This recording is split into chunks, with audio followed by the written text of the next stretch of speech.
Jed, bringing things back to your area of expertise there, or at least your field work there at Banias, we know from Babylonian texts from the time of Abraham, the old Babylonian copy of the Epic of Gilgamesh makes reference to that area as the secret dwelling of the Anunnaki.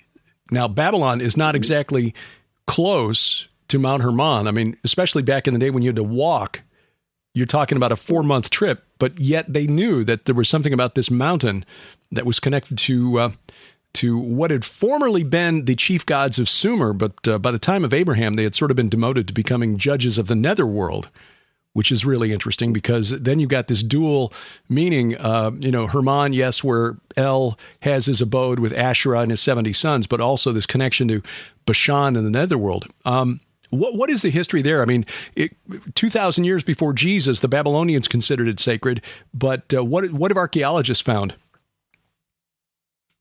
Well, actually, on Hermon, you're going to find a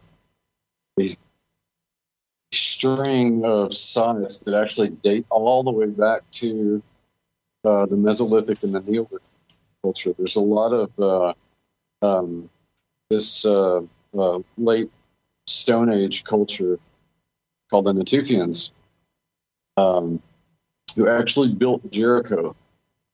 They built the first settlement at Jericho. So they were all over they lived all over the Levant, from Israel to Turkey. Some prominent sites to this day are the aforementioned Jericho and Tel Carmel in Syria and a myriad others. And you certainly find remnants of that culture in the Mount Hermon environs, and virtually every major historical period to follow. And much of that could be construed as ritual, a ritual significance, some more than others. But suffice to say, it was a place where, even in the Old Testament, we know that the Baals were worshipped on high places on Hermon, sometimes directly linking that Baal to Hermon, as in the case of Baal Hermon.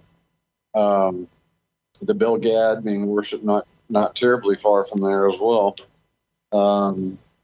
So just in terms of diagnostic artifacts, you find a lot of stuff that really, really changed the supernatural to the land. And that in and of itself is kind of the direction that I took with Peneus proper in my dissertation.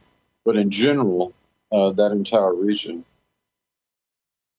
Which, of course, is Bashan, which was the kingdom of Og. And yes. Presumably there was some reason...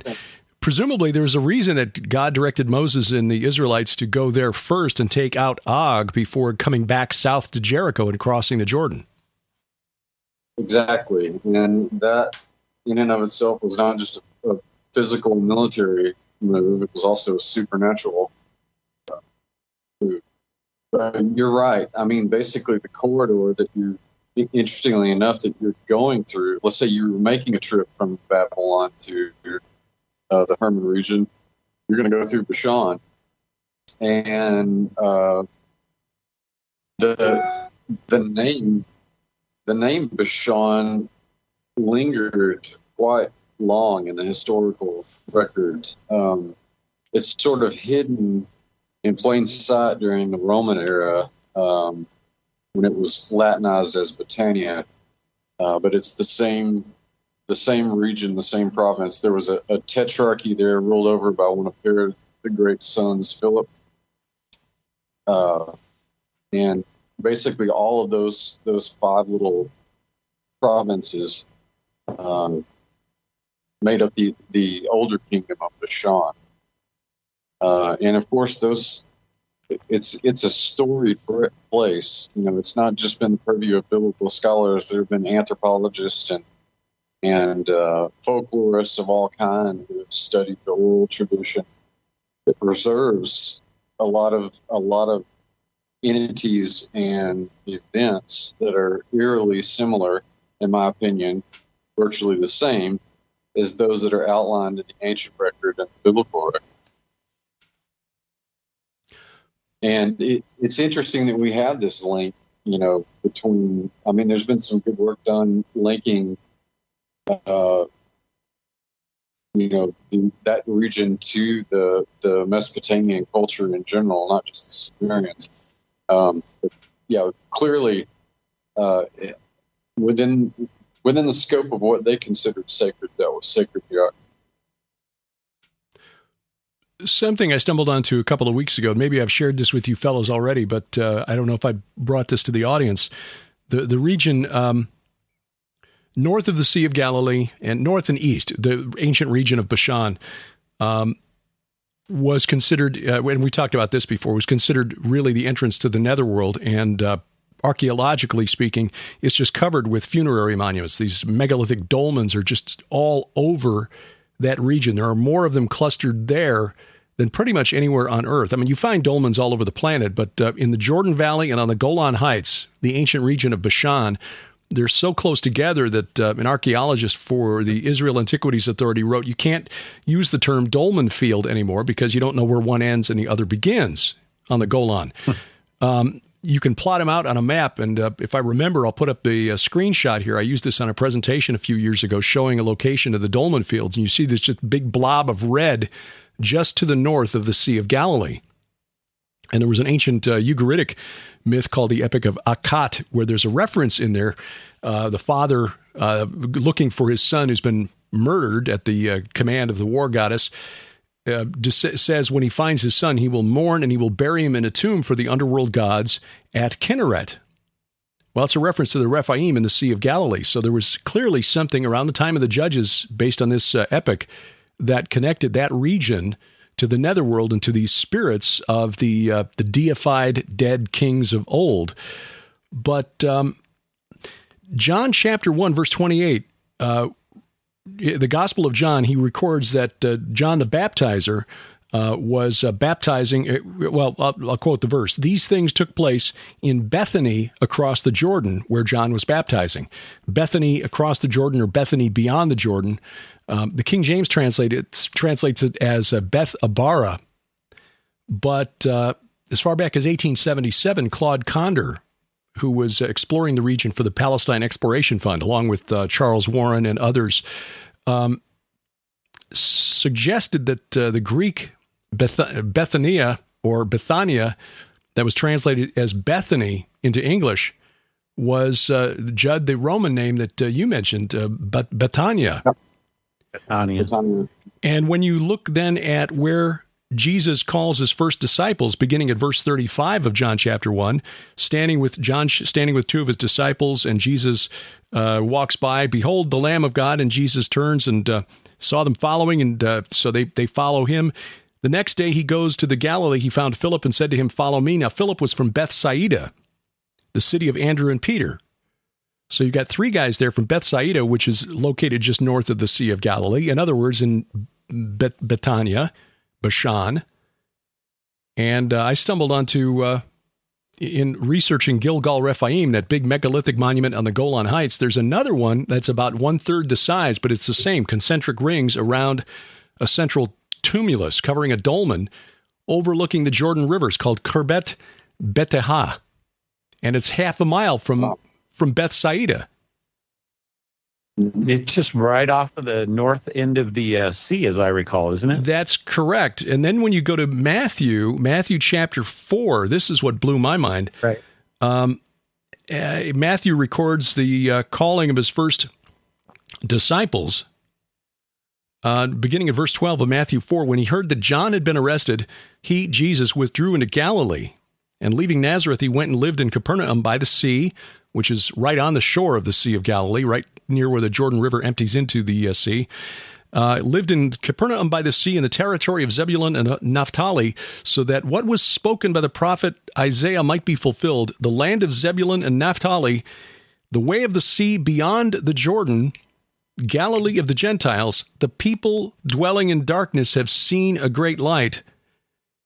And for those dwelling in the region and shadow of death, on them a light has dawned. So Matthew saw Jesus relocating to the north shore of the Sea of Galilee in this region that's to this day filled with dolmens. not to mention that big megalithic structure right there, was a fulfillment for those dwelling in the region and shadow of death. On them a light has dawned. So I'd always taken that verse as being sort of metaphorical. Oh yeah, Jesus, he overcame sin and death. Matthew connects this to the geographic location where he called his first disciples. Right.